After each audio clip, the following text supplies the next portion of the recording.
ധാരാളം നിഗൂഢതകളും രഹസ്യങ്ങളും ഒക്കെ നിറഞ്ഞതാണ് നമ്മുടെ രാജ്യം. ഇന്ത്യയുടെ ചരിത്രം പരിശോധിച്ചാൽ തന്നെ പലതരം കഥകൾ കാണാൻ സാധിക്കും. ഇന്നും ആർക്കിയോളജിക്കൽ സർവേ ഓഫ് ഇന്ത്യയുടെ കീഴിലുള്ള ചില സ്ഥലങ്ങളിൽ ഇത്തരം നിഗൂഢതകൾ നിലനിൽക്കുന്നുണ്ട്. അതിൽ പെടുന്ന ഒരു സ്ഥലമാണ് മധ്യപ്രദേശിലെ അസീർഗാഡ് കോട്ട. പുരാണത്തിലെ കഥാപാത്രമായ അശ്വത്ഥമാവ് ഇവിടെ അലഞ്ഞു തിരിഞ്ഞ് നടക്കുന്നുണ്ട് എന്നും ഒരു വിശ്വാസമുണ്ട്. മധ്യപ്രദേശിലെ ബർഹൻപൂർ പട്ടണത്തിലാണ് അസീർഗാഡ് കോട്ട സ്ഥിതി ചെയ്യുന്നത്. ഇതിനോട് ചേർന്നാണ് സത്പുര പർവ്വത നിരകളും സ്ഥിതി ചെയ്യുന്നത്. നർമ്മദ, തപ്തി നദികളുടെ താഴ്വരകളെ തമ്മിൽ ബന്ധിപ്പിക്കുന്ന ഒരു മലമ്പാതയും ഈ കോട്ട വഴി കടന്നുപോകുന്നു. നാഗ് അശ്വിൻ സംവിധാനം ചെയ്ത സൂപ്പർ ഹിറ്റ് ചിത്രമായ കൽക്കി 2898 AD എന്ന സിനിമ കണ്ടവർക്കറിയാം, മഹാഭാരതത്തിലെ അജയനായ പോരാളിയായ മരണമില്ലാത്തൊരു യോദ്ധാവായ അശ്വത്ഥമാവിനെ അവതരിപ്പിച്ചത് അമിതാഭ് ബച്ചനായിരുന്നു. എന്നാൽ ഈ സിനിമ ഹിറ്റായതോടെ അശ്വത്ഥമാവ് ഇപ്പോഴും ജീവിച്ചിരിപ്പുണ്ടെന്നും എല്ലാ ദിവസവും ശിവനെ ആരാധിക്കാറുണ്ടെന്നും പറയപ്പെടുന്ന നിഗൂഢമായ ഈ കോട്ടയെ പറ്റിയുള്ള ചർച്ചയും സൈബർ ഇടങ്ങളിൽ സജീവമായിരുന്നു. ഈ കോട്ടയിൽ അതിപുരാതനമായ ഗുപ്തേശ്വർ മഹാദേവ ക്ഷേത്രം എന്ന പേരിലൊരു ശിവക്ഷേത്രമുണ്ട്. അശ്വത്ഥമാവ് എല്ലാ ദിവസവും അതിരാവിലെ ഈ കോട്ടയിൽ ശിവനെ ആരാധിക്കുമെന്ന്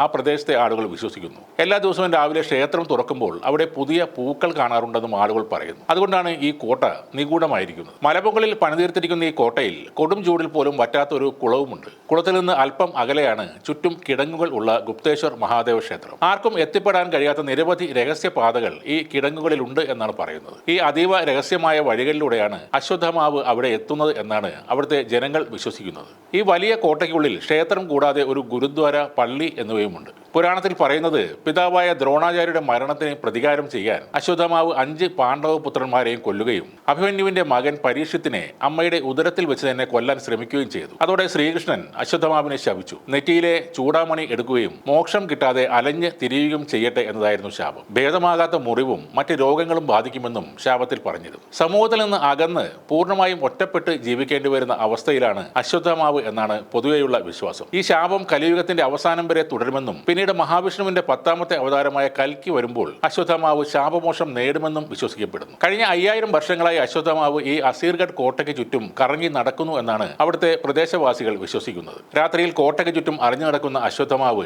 നെറ്റിയിൽ നിന്ന് രക്തം ഒഴുകുന്നത് തടയാൻ മഞ്ഞളും എണ്ണയും തേക്കുന്നതായും ചിലർ വിശ്വസിക്കുന്നു. രാത്രി ആ കോട്ടയിൽ തങ്ങിയാൽ അശ്വത്ഥമാവിനെ കാണാമെന്നും അങ്ങനെ കാണുന്നവരോട് നെറ്റിയിലെ രക്തം നിർത്താൻ അദ്ദേഹം മഞ്ഞളും എണ്ണയും ചോദിക്കുമെന്നും വിശ്വസിക്കുന്നുണ്ട്. ഇന്നുവരെ അങ്ങനെ അദ്ദേഹത്തെ കണ്ട പലർക്കും മാനസിക വിഭ്രാന്തി ഉണ്ടാവുകയും ഭ്രാന്തി പിടിക്കുകയും ചെയ്തെന്നാണ് നാട്ടുകാരുടെ വിശ്വാസം. ഏറ്റവും ശക്തനായ മുഗൾ ചക്രവർത്തി അക്ബറിന് പോലും ഈ കോട്ടയുടെ ശക്തി മനസ്സിലായിട്ടുണ്ട്. 6 മാസത്തെ യുദ്ധത്തിന് ശേഷം ശക്തി കൊണ്ട് ആ കോട്ട കീഴടക്കാൻ സാധ്യമല്ലെന്ന് അദ്ദേഹം മനസ്സിലാക്കി. പിന്നീട് അക്ബർ തന്ത്രം മാറ്റി 5 ലക്ഷത്തിലധികം ആളുകളുമായി കുന്നുവളഞ്ഞ് ഉപരോധിച്ചു. 1 വർഷത്തിനുള്ളിൽ കോട്ടയ്ക്കുള്ളിലെ സാധനങ്ങൾ തീർന്നു. അതിനെ തുടർന്ന് കോട്ട കീഴടങ്ങി എന്നൊരു കഥയുമുണ്ട്. ഈ കോട്ടയ്ക്കകത്ത് അസീർ മസ്ജിദ് എന്നറിയപ്പെടുന്ന മീനാരങ്ങളുള്ള ഫറോക്കി കാലഘട്ടത്തിലെ ഒരു നശിപ്പിക്കപ്പെട്ട പള്ളിയുമുണ്ട്. മറ്റൊരു പുരാണകഥ ഇവിടെ ഗാണ്ഡവ വനം ഉണ്ടായിരുന്നുവെന്നും അത് അർജുനനും കൃഷ്ണനും കൂടെ കത്തിച്ച് ചാരമാക്കി എന്നുമാണ്.